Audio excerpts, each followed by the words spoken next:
আসসালামু আলাইকুম viewers, welcome to my other new videos. আজকে দেখাচ্ছি আজকে আমরা কি করলাম, দিনে কি রান্না করলাম সেটা। তো ফার্স্টেই দেখাচ্ছি আমাদের দেশি মুরগি রান্না করতেছিলাম। তো এর জন্য প্রথমে মুরগিটা বের করে পানিতে ভিজিয়ে রাখছি যাতে হয়ে যায়। আর এখানে আমি দেখাচ্ছিলাম মানি প্ল্যান্ট গাছ। এটা অনেক সুন্দর হয়েছে, আমাদের এখানে আছে। জানলায় দুটো দিচ্ছি আর ঘরে একটা রাখছি। বাট ঘরেরটা একদম লম্বা হয় নাই, বাট অনেক ঘন হয়েছে। বাট বাইরে জানলা যেটা রাখছি ওটা অনেক লম্বা হয়েছে, অনেক ছড়াই গেছে। আর এই তো মাংসতে আলু দিব। আমরা সাধারণত খুব কমই আলু দিই মাংসতে, আজকে দিতে ইচ্ছে হলো তাই দিব। ফার্স্টেই তাহলে গরম হওয়ার পর পেঁয়াজ দিয়ে দিলাম। এখানে মশলাপাতি দিয়েছি, বাট পর আর একটা মশলা অ্যাড করছিলাম, সেটা দেখানো হয়নি ভিডিওতে। ওইটা অনেকগুলো মশলার একসাথে ব্লেন্ড করা। ওইটার ভিডিওতে দেখাইতে পারি নাই, কারণ আমি তখন ভিডিও করি নাই। এখন আদা আর রসুন বাটা দিয়ে দিছি আম্মু।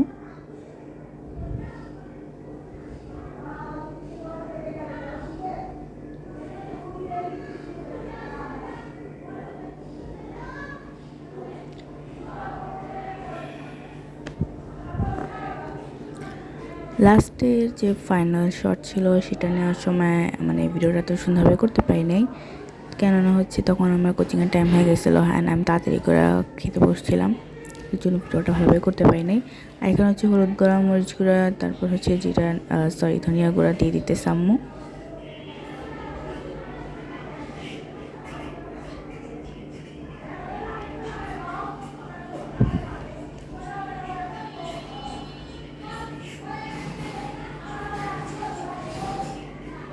আর সাথে দিয়ে দিলাম টমেটো অ্যান্ড কাঁচামরিচ।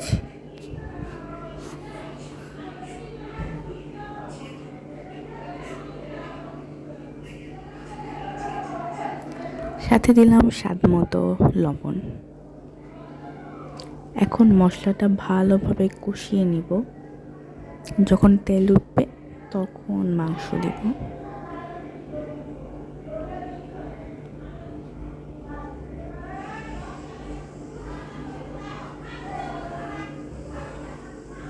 দেখতে পারতেছেন একদম তেল উঠে গেছে। ভিডিওতে এত ভালোভাবে বোঝানো গেল, রিয়েল লাইফেতে বুঝেছি অনেক তেল উঠছে। তো এখানে আমরা মাংস দিতেছি, আলু পরে দিব। তো মাংসটা এখন দিয়ে দিলাম, আর যেটা আলু এটা একটু পরে দিব। মাংসটাকে ভালোভাবে কষিয়ে নেব মশলার সাথে।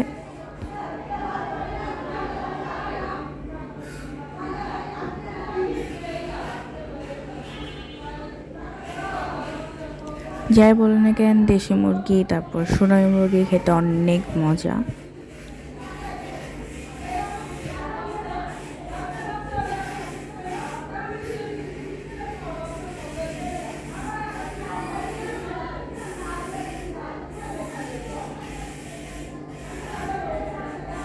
তরকারিটা প্রায় হয়ে এসেছে।